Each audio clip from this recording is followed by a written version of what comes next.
Hello students, welcome to my channel law universe. आज हम एक बहुत ही इम्पोर्टेंट सुप्रीम कोर्ट का केस डिस्कस करेंगे, that is GS Dara Singh versus AK Thomas and others. इस केस में कोर्ट ने डिसाइड किया था कि क्या एक ट्रेड यूनियन का पुराना जो मेंबर है, ओल्ड मेंबर है, जब वो रिज़ाइन कर देता है तो क्या वो यूनियन से अपने पैसे या फिर अकाउंट का हिसाब मांग सकता है या फिर नहीं।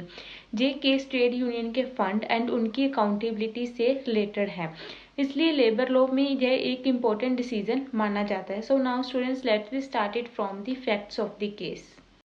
रेस्पोंडेंट के थॉमस और के दोनों सुरेंद्रन कोचिन हार्बर टर्मिनस में हेड लोड वर्कर थे। ये दोनों कोचिन पोर्ट थोजिलाई यूनियन के मेंबर्स थे, जिसमें जीएस दारा सिंह प्रेसिडेंट और ट्रेजरर थे। 1973 में मैनेजमेंट और यूनियन के बीच एक एग्रीमेंट हुआ था, जिसमें एम्प्लॉयर हर एक रुपये पर 10 पैसे डिडक्ट करता था और ये पैसा यूनियन को ट्रांसफर करता था। ये पैसा ग्रेच्युटी और एक्सीडेंट बेनिफिट फंड के लिए था।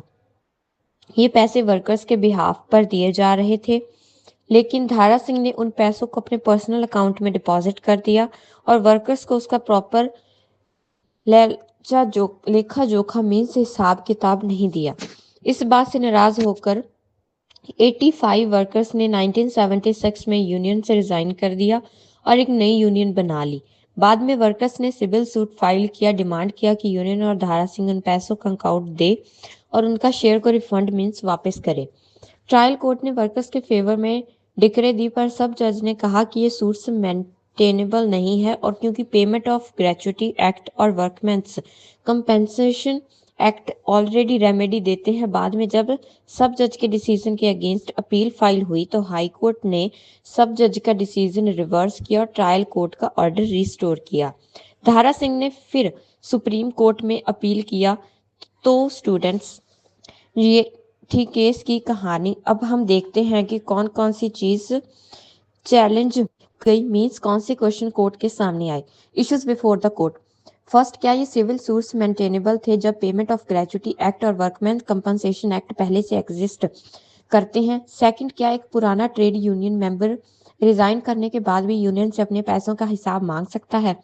थर्ड, क्या एम्प्लॉयर के द्वारा दिए गए पैसे यूनियन के जर्नल फंड के पार्ट बन गए या वो वर्कर्स के इंडिविजुअल बेनिफिट के लिए थे। तो स्टूडेंट्स, आफ्टर फैक्ट्स इश्यूज को डिस्कस करने के बाद हम एक एक इश्यूज को उठाएंगे और हर इश्यूज पर दोनों पार्टीज के आर्ग्यूमेंट एंड कोर्ट ने क्या हेल्ड किया देखते हैं।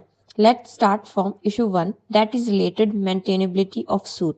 First argument from union side. Union का आर्ग्यू करके कहा गया कि सूट्स वैलिड हैं क्योंकि ग्रेच्युटी एक्ट और workman compensation act already special remedy देते हैं। अब यूनियन के आर्ग्यूमेंट के अगेंस्ट वर्कर ने आर्ग्यूमेंट करके कहा कि ये पैसे उनके बिहाफ पर दिए गए थे और यूनियन ने अकाउंट बना नहीं दिया, इसलिए सिविल कोर्ट का जुरिस्डिक्शन बनता है। Let's see what was held by court on first issue. Court का डिसीजन। सुप्रीम कोर्ट ने कहा ये सूट्स वैलिड नहीं है। कोर्ट ने ऑब्जर्व किया कि यहाँ कोई स्टैट्यूटरी क्लेम नहीं था, बल्कि एक ट्रस्ट बेस्ड क्लेम था जहां यूनियन ने पैसे होल्ड किए वर्कर्स के बिहाफ पर, इसलिए सिविल कोर्ट में केस मेंटेनेबल है। कोर्ट ने नोट किया कि एम्प्लॉयर द्वारा की गई डिडक्शन और यूनियन को ट्रांसफर किए गए पैसे वर्कर के बिहाफ पर थे और यूनियन के पास ये पैसा अपने जनरल फंड में कन्वर्ट करने का कोई स्कीम नहीं था, इसलिए सिविल एक्शन परमिशनेबल था। Second, issue 2, that is related to right of ex member of claim refund. First argument from union side. Union का आर्ग्यूमेंट ये था कि जब मेंबर रिजाइन कर गया तो उसका कोई राइट नहीं बचा यूनियन फंड में। नेक्स्ट, वर्कर का आर्ग्यूमेंट था कि ये पैसे उनके बिहाफ में दिए गए थे, उन्होंने कभी अपना राइट को लीव नहीं किया था एंड उनकी रिजाइन करने की वजह ही उनके पैसों के साथ घपला हुआ इसकी वजह से था।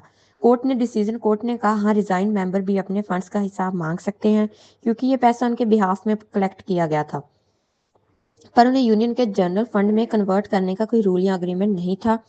यूनियन के ऑफिस बेयरर्स का फाइडेंशियरी ड्यूटी था कि वो इन पैसों को हिसाब से दें। कोर्ट ने पॉइंट आउट किया कि यूनियन ने कोई स्कीम नहीं बनाई थी जो दिखाए कि ये अमाउंट्स यूनियन के जनरल फंड का हिस्सा बनेगा, इसलिए यूनियन और उसके ऑफिस बियरर्स की फाइडेंशियरी पोजीशन में अकाउंटेबिलिटी जरूरी थी। कोर्ट ने इस केस को बाल्मर लॉरी वर्कर्स यूनियन के केस से अलग किया, जहां वैलिड सेटलमेंट क्लॉज के through members contribution union fund में कन्वर्ट हो गए थे, जो यहाँ नहीं था। Next issue 3 that is deals with nature of fund, कि फंड्स जर्नल हैं या फिर इंडिविजुअल। यूनियन का आर्ग्यूमेंट यूनियन का कहना था कि पैसे यूनियन के जर्नल फंड में मर्ज हो गए, इसलिए इंडिविजुअल क्लेम नहीं बन सकता। वर्कर्स का आर्ग्यूमेंट था कि वर्कर ने कहा कि ये पैसे स्पेसिफिक पर्पस, ग्रेचुइटी और एक्सीडेंट बेनिफिट के लिए दिए गए थे, ना कि जनरल यूज के लिए। After hearing both sides, court का डिसीजन था कि कोर्ट ने होल्ड किया कि ये पैसे वर्कर्स के बिहाफ पर ट्रस्ट के रूप में रखे गए थे और यूनियन ने उन्हें जनरल फंड में मर्ज नहीं किया, इसलिए वर्कर्स के राइट बना रहता है कि वो रिफंड और अकाउंट मांग सकते हैं। कोर्ट ने ये भी कहा कि यूनियन और उसके ऑफिसर्स एक ट्रस्टी पोजीशन में थे, उन्होंने फाइडेंशियरी रिस्पॉन्सिबिलिटी का प्लान नहीं किया। कोर्ट ने ऑब्जर्व किया कि यूनियन के ऑफिस बैरर्स ने पैसे ट्रस्ट के रूप में होल्ड किए थे। वर्कर्स का बेनिफिशियल इंटरेस्ट रेजिग्नेशन के बाद भी बना रहता है, कोई स्कीम या अग्रीमेंट नहीं था जो इसके विपरीत हो, इसलिए पैसे स्पेसिफिक इंडिविजुअल्स के पास के लिए रखे गए थे। कोर्ट ने यूनियन का आर्ग्यूमेंट रिजेक्ट किया कि रेजिग्नेशन से राइट्स खत्म हो जाते हैं और फंड की डिस्ट्रीब्यूशन सिर्फ यूनियन के डिसोल्यूशन पर ही पॉसिबल है।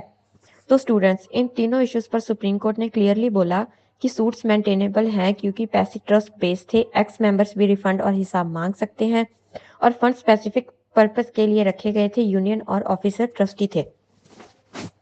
Now let's see the overall judgment together. Judgment summary, supreme court ने हाई कोर्ट का डिसीजन अपहोल्ड किया। सूट्स मेंटेनेबल हैं, ये स्टैट्यूटरी क्लेम नहीं, ट्रस्ट बेस्ड क्लेम था। एक्स मेंबर्स भी अकाउंट और रिफंड मांग सकते हैं। फंड स्पेसिफिक पर्पस के लिए gratuity and accident benefit trust के रूप में रखे गए, रेजिग्नेशन एक हक से खत्म नहीं होता। यूनियन और ऑफिस बेरर्स की फाइडेंशियरी रिस्पॉन्सिबिलिटी है।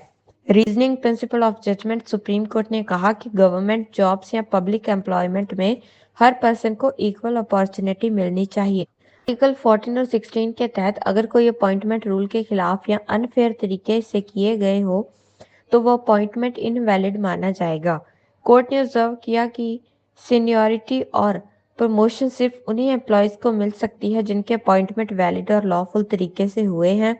अगर कोई पर्सन इलीगली अपॉइंट हुआ है या रूल्स वायलेट हुए हैं तो उसको सीनियरिटी का बेनिफिट नहीं मिल सकता। कोर्ट ने प्रिंसिपल भी क्लैरिफाई किया कि जब तक कोई अपॉइंटमेंट प्रॉपर प्रोसीजर के थ्रू कंफर्म नहीं होता तब तक वो टेम्परेरी माना जाता है और उस बेसिस पर परमानेंट राइट क्लेम नहीं किया जा सकता। एक और इम्पॉर्टेंट रीजनिंग ये थी कि नेचुरल जस्टिस और फेयरनेस का प्रिंसिपल हमेशा अप्लाई होता है।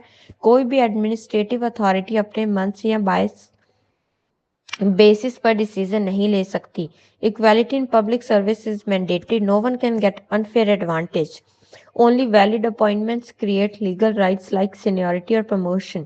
Illegal appointed person cannot claim benefit under Article 14 or 16.